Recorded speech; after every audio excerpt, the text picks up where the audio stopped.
for joining us today at the 1995 Indycar test event held by RaceConnect. This will be the first race of three. First being Toronto, second being Milwaukee, and the third being at Michigan International Speedway. Jeff Howard qualified on pole, Louis Jacobs in second, Javier in third, Anderson in fourth, and Lundgren in fifth place. One thing I must point out is that the pace car wasn't even supposed to be in this race. It was supposed to be a standing start manual formation lap, but that was run for technical difficulties. Because it took off so quickly, I got hit with a end of the line penalty, so I ended up throwing myself off into the runoff area to let everyone by. Louise got the memo, and everyone else, as you can see, kind of didn't, but they did now. Very slowly, but they did.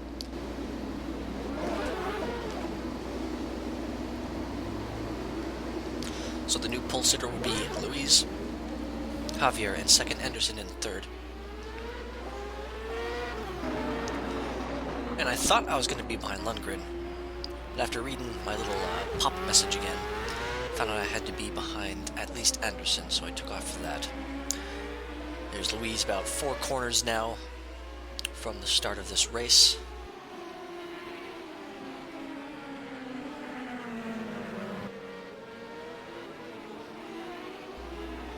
Now, this track I consider to be the toughest of the 1995 IndyCar schedule in terms of rFactor drivability. However, despite being difficult, once you know what you're doing and practice enough, this becomes one of the funnest tracks. Here's Louise coming out the final corner up to the line, and we are green. It's going to be a nice tight 90-degree right-hander. Technically only 4 people here bunched up, but it was a nice clean start.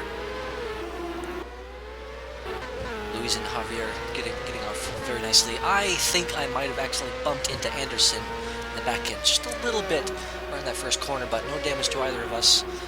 We duke it out down the front straight, as does Javier and Jacobs. Javier takes the lead out of the final corner on the straight, or into the corner off the straight. Now, Louise had been reporting the entire time that he had been having braking troubles, specifically that he couldn't brake as late as the others.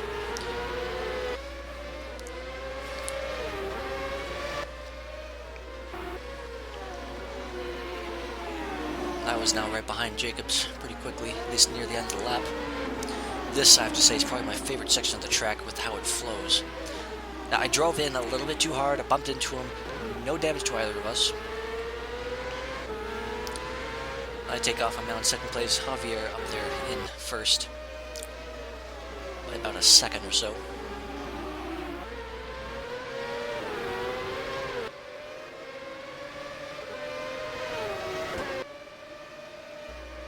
Now, as you can see, I've made up some ground pretty quickly here, and I'm sure these guys can go a lot faster, because I'm not sure how long they practiced before they came to this event.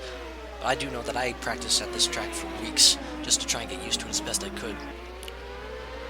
And as you can see, it's most certainly paying off. This track is one that you cannot master, let's say, right off the bat.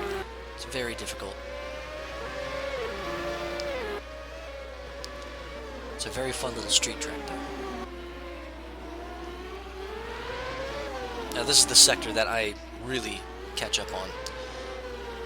Probably the toughest one to get used to. As you can see, I found an opening down below and pushed it. We are now side by side down the straight across the line. Javier leads the lap.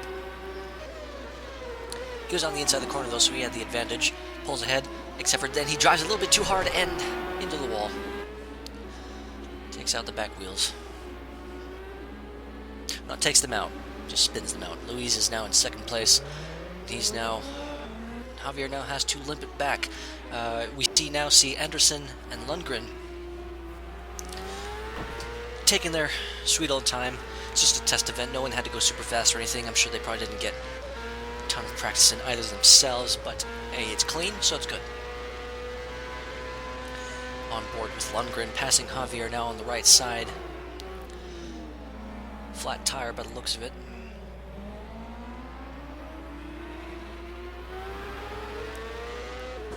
Both Anderson and Lundgren here are in Lola chassis. Anderson in the 94 chassis. This is the 1995 mod only, by the way. There is by IDT Simulations, who made the 94 and 95 IndyCar mod. We were only using 95, though Anderson is he's in a 95 car, but a 94 chassis. As if you look very close, you can see the nose is a lot steeper than the others. Javier, he's managed to make his way back.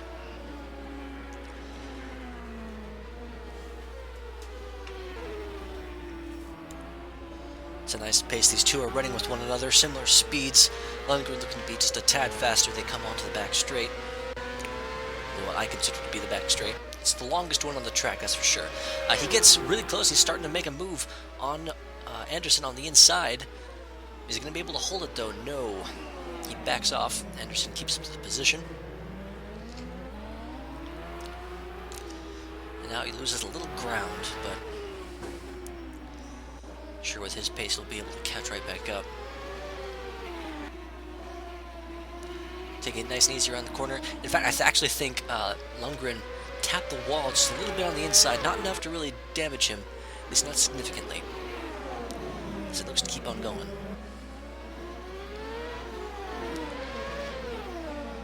Oh, drives a little bit too hard into the wall, and there goes the retire. Engine's on fire. Lundgren is done. After a decent run up to that point, just disappointment for Lundgren. So he is out of this event. I continue to lead the way. Only a few laps to go at this point. A little bit loose on that kink there, and I drive it in a bit too deep. But I pick my form right back up here in this section.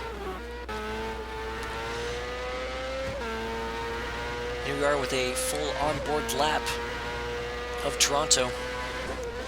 Into the first corner, gonna have to drop down to second. Have to be very easy on the throttle coming out of this corner. It's very, very bumpy. Once you get here, you can full throttle it. You can see Javier just a ways up there. Into the tightest corner on the track, dropping it down to first gear.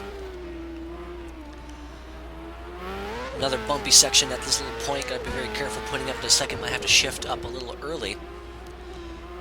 Drop to second here. Maybe go up to third if you're filling fast enough.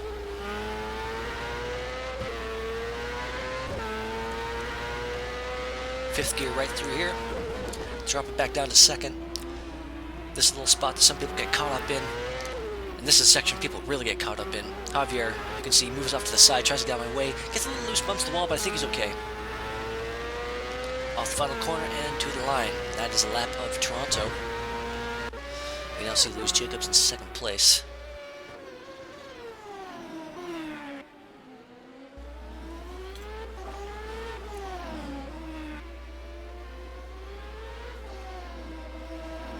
Doing a very decent job. It's nice and clean. In terms of a test event, that's all that matters.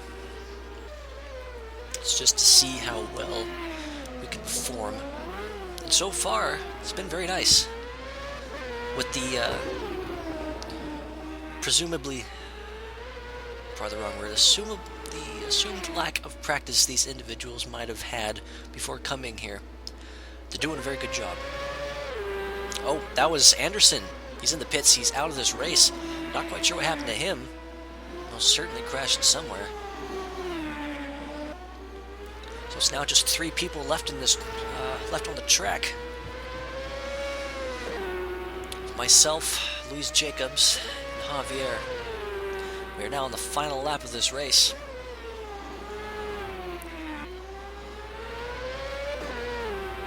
Very close to the wall there. I think I'm trying to put in the fastest lap at this point. But I also have to be very careful because I have crashed here quite a lot. It's all for practice. You can see, pushed it just a tad too hard on that little spot there. That's the bumpy section I was talking about earlier. Gotta be very careful. Almost put it into the wall there. Definitely not going to be a fastest lap. I was trying too hard, but hey, it's the last lap. Might as well. It's a test event.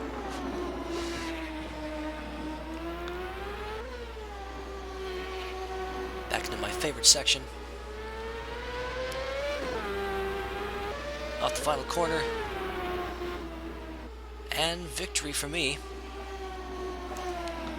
The number 12 target Chip Ganassi Reynard. In real life, having been driven by Jimmy Vasser, my favorite Indycar driver.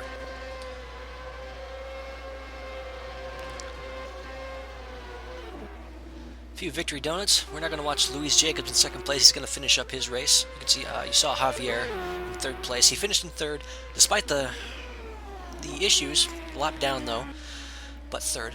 It's a podium for him. Congratulations. Luis Jacobs, he's getting a lot better at that section. The final corner, and the second step of the podium goes to Luis. So congrats to him.